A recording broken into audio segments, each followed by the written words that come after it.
Hola, soy Luz María Allende, una de sus ayudantes para el ramo de Teorías de la Cognición, y junto a mí van a ver los capítulos del texto de Paul Taggart, ¿ya?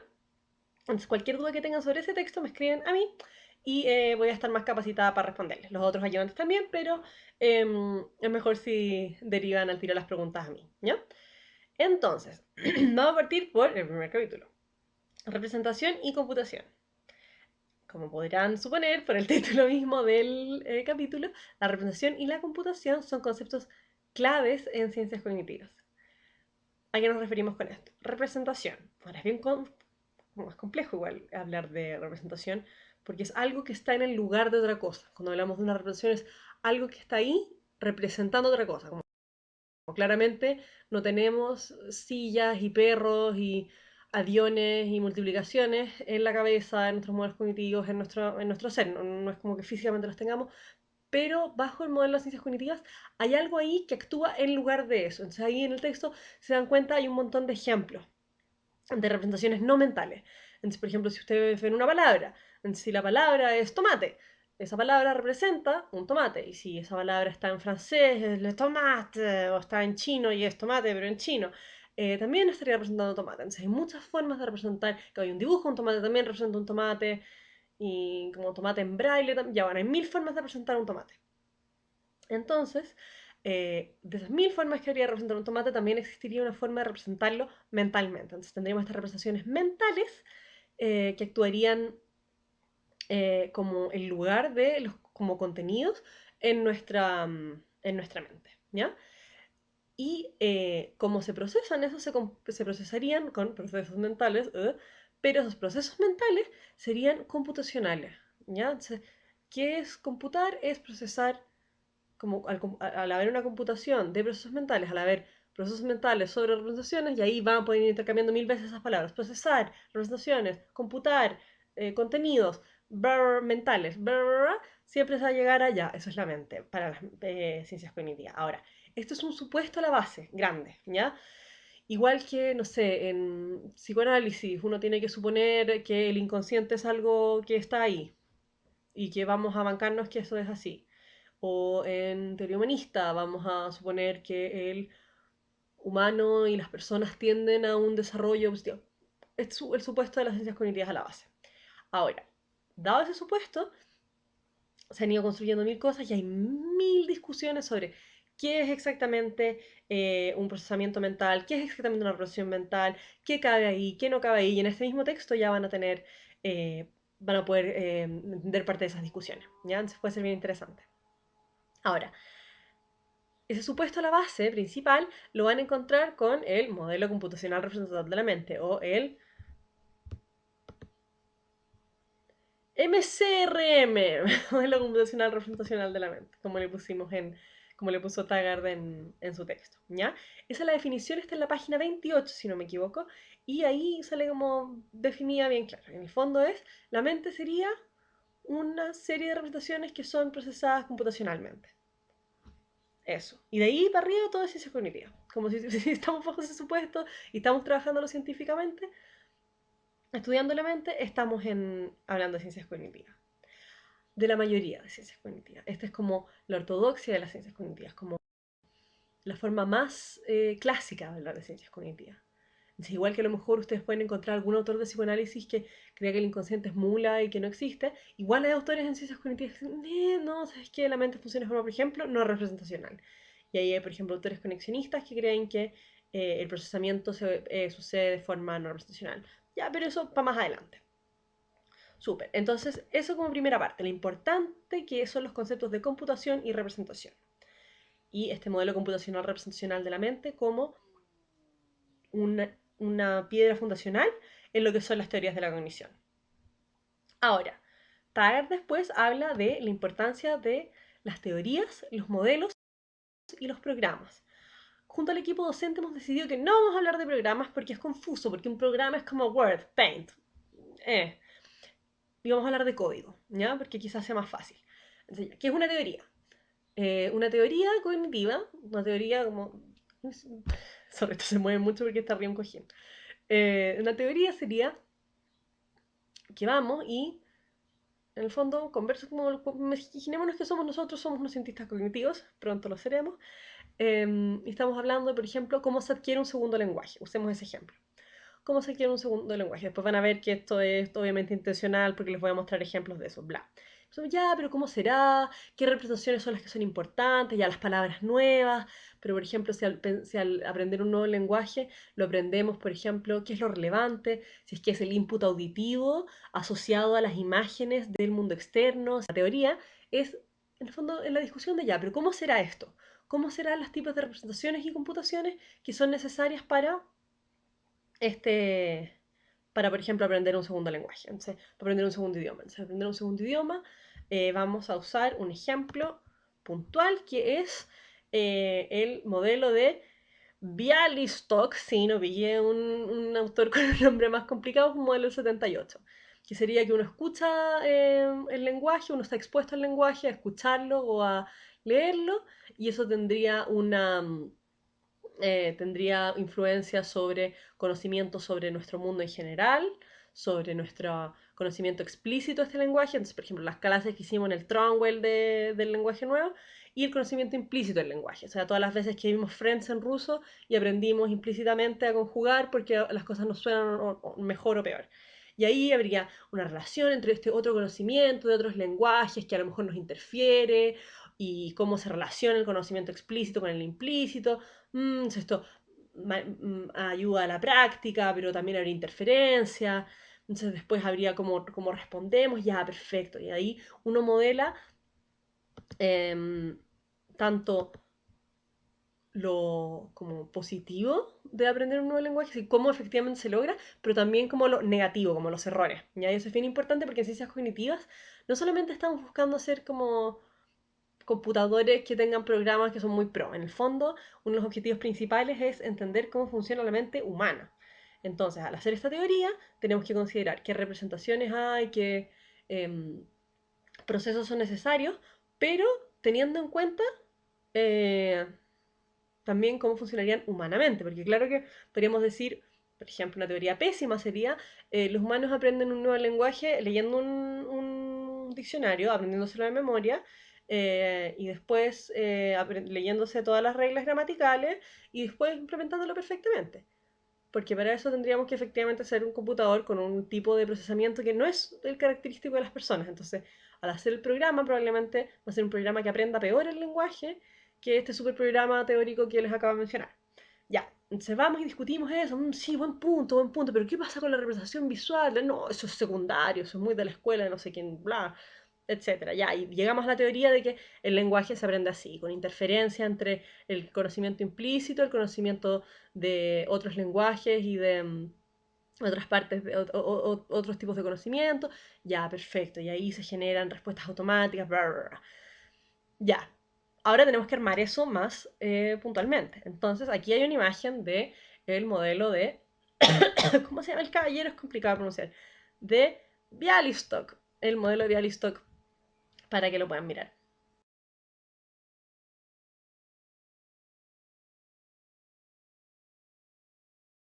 ¡Tará! Ahí está. Entonces, en este modelo, si se dan cuenta, y ahora pasando a modelo, la teoría es qué sería necesario, qué representaciones y computaciones son necesarias. En el modelo eso se va a un nivel más cerca de la implementación. Entonces, ¿qué procesos ya más puntualmente son necesarios? Como estamos a punto de implementar esto en un programa, o implementar esto hipotéticamente como se implementaría en una persona. Entonces vamos y hacemos este modelo, y en cada uno de estos modelos, o sea, en cada parte de este modelo, si se dan cuenta implícitamente, hay, por ejemplo, hay algoritmos y códigos que estarían a la base. Entonces, por ejemplo, en el modelo de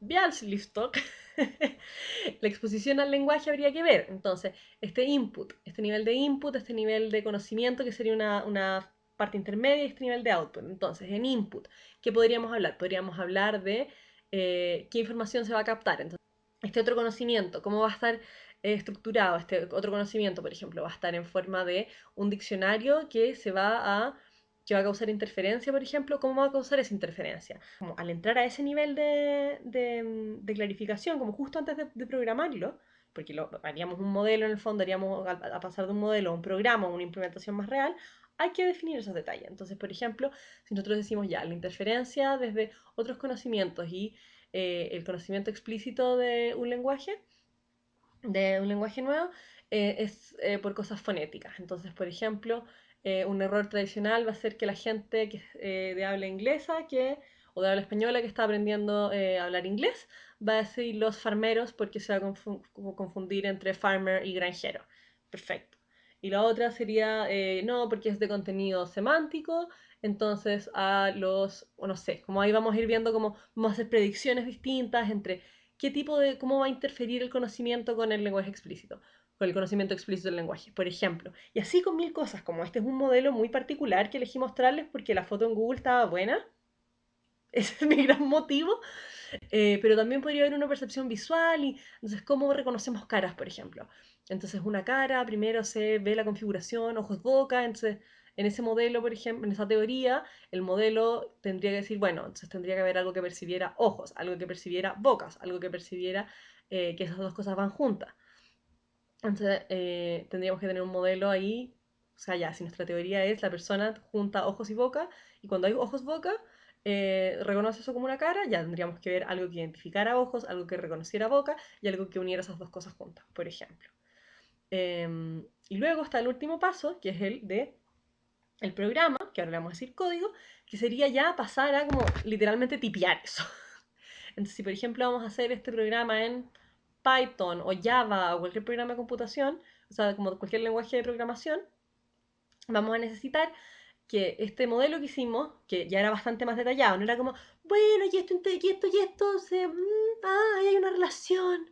No, como puntualmente, como acá habría una lista que se compara con otra lista. Ya, y de ahí, insert list, dos puntos, bla, bla, bla, bla, bla, input, bla, bla, bla, bla. Y de dónde sale eso y cómo se relaciona, y ahí hay un código ya más explícito. Ahora, las ciencias cognitivas obviamente no esperan que eso solamente sea como modelos computacionales, sino que implícitamente también están diciendo habría una implementación en nosotros mismos. Y ahora, ¿cómo es esa implementación? Bueno, más molla, porque no podemos llegar y abrir una persona y ver como, ay, clarito está, como aprendieron francés en esas clases que hicieron en países de intercambio, qué sé yo. No, no es tan claro. Pero de todas formas, sí hay un intento de como entrar a esa implementación, bueno, haciendo experimentos que buscan ver como ya puntualmente como cómo funciona, cómo están como relacionadas distintas partes, como qué errores cometemos, y así ir informando, pero también hay temas de neurociencia, de ver cómo es ya como el hardware de, de nuestra mente. Ya, ya. Ahora, después Taggart, si se dan cuenta, bla, bla, bla, bla, bla, pasa a explicar el resto de los capítulos. Entonces, en el resto de los capítulos, Taggart va a presentar distintas teorías de la representación mental.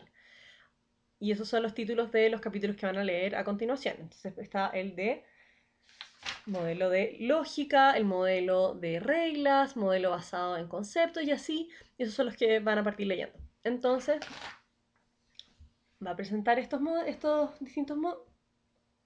distintas teorías, pero las va a evaluar a todas usando las mismas categorías. Ahora, ¿cómo va a funcionar eso? Primero, va a medirlas en términos, o sea, va a evaluarlas en términos de su capacidad representacional. Ahora, ¿a qué nos referimos con eso? Capacidad representacional sería qué información cabe en este modelo. Entonces, es muy fácil perderse más adelante en los capítulos porque Taggart empieza a hablar de muchas cosas y hay mucho contenido, pero no olviden que cuando está en el apartado de capacidad representacional, se refiere a qué información cabe aquí. Muy literalmente, como por ejemplo, en un modelo basado en imágenes, y solamente imágenes, como así bien, bien fundamentalista, de no, solo imágenes, solo se piensa con imágenes, no cabe información conceptual, por ejemplo, y esa información quedaría fuera. Es un modelo menos abarcativo, que por ejemplo, en general se considera menos abarcativos los modelos basados en imágenes que los basados en conceptos. Ahora bien, Taggart en eso también es bien, como para que vayan entendiendo todos estos capítulos, no piensa que sea solamente una de estas cosas, sino que en general eh, ir viendo cómo se pueden ir complementando. Pero hay algunos que sí postula como bien literalmente como no, este se come a este con bastante calma. Entonces, por ejemplo, que reglas en general se come bastante lógica. Como lógica cabe casi perfectamente dentro de reglas, entonces termina siendo mejor el modelo basado en reglas. O sea, la teoría basada en reglas. Luego, evalúa la capacidad computacional que tiene. Ahora, esto no es independiente de la capacidad representacional, ¿ya? Porque como pueden ver en los ejemplos de Taggart, qué representaciones tenemos, sí determina qué computaciones vamos a poder hacer o no. Entonces, por ejemplo, que si yo estamos haciendo sumas y restas, es muy distinto si tenemos un concepto del número y cómo es ese concepto, qué sé yo, si pensamos en el 22 como dos decenas y dos unidades, o un 22 que es como un dibujo de dos patos, son distintos los procesos que vamos a poder hacer con esa representación dependiendo de qué tipo de representación sea. Pero ya, dado que están relacionadas computación y representación, después evalúa el poder la capacidad computacional que tendrían estos modelos, estas teorías, sorry, estas teorías, en el fondo como tirándolas a pelear contra lo que Taggart considera lo más característico y más propio y más difícil de explicar de la cognición humana, ¿ya?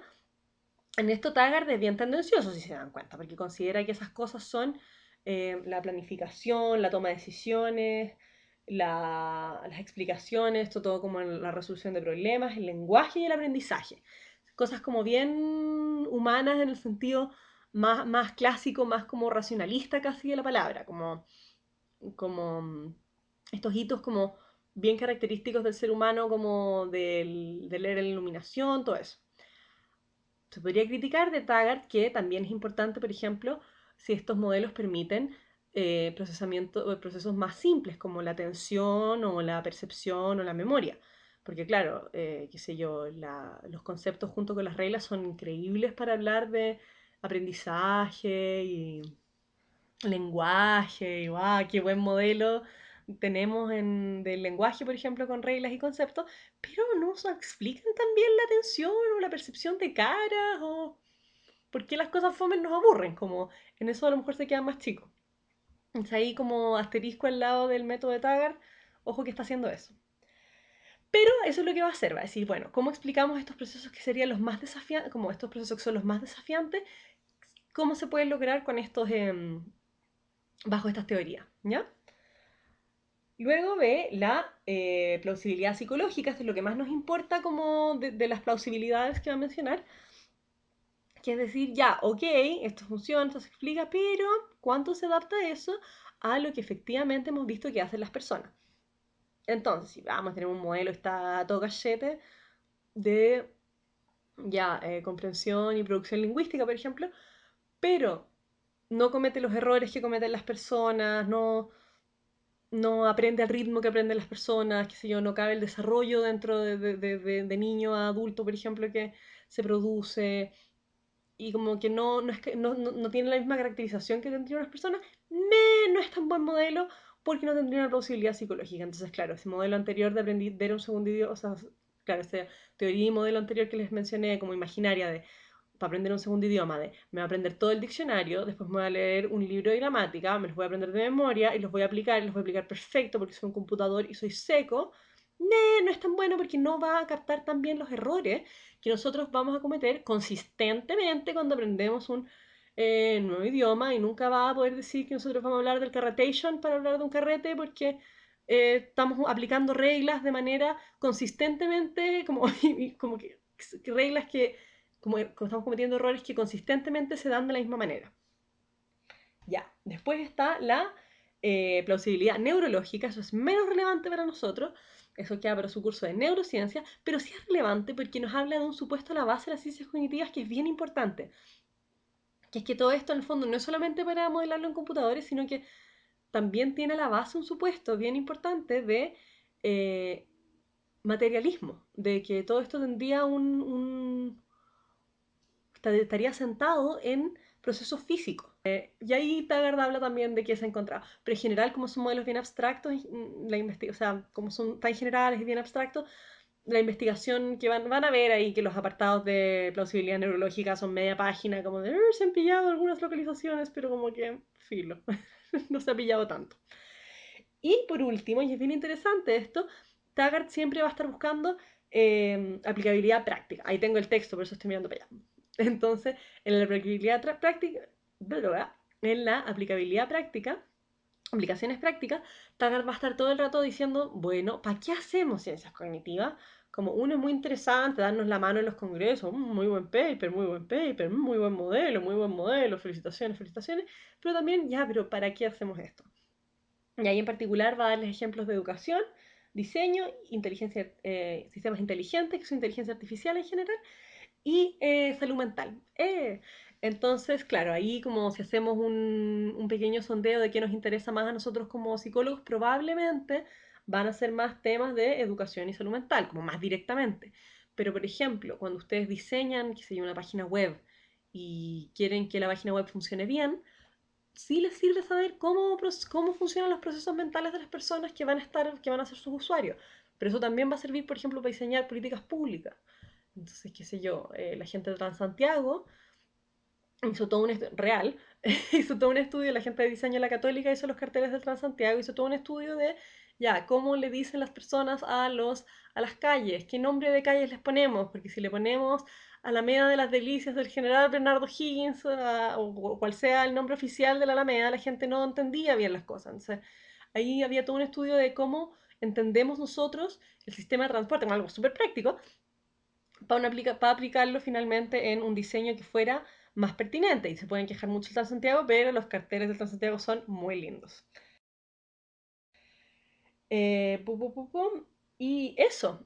Y a partir de eso se va a ir evaluando, como va a ir evaluando siempre Taggart las distintas teorías que va a ir presentando. Entonces, por ejemplo, si una teoría tiene mayor capacidad representacional, mayor capacidad computacional, mayor plausibilidad psicológica, mayor plausibilidad neurológica y miles de aplicaciones, es una tremenda teoría.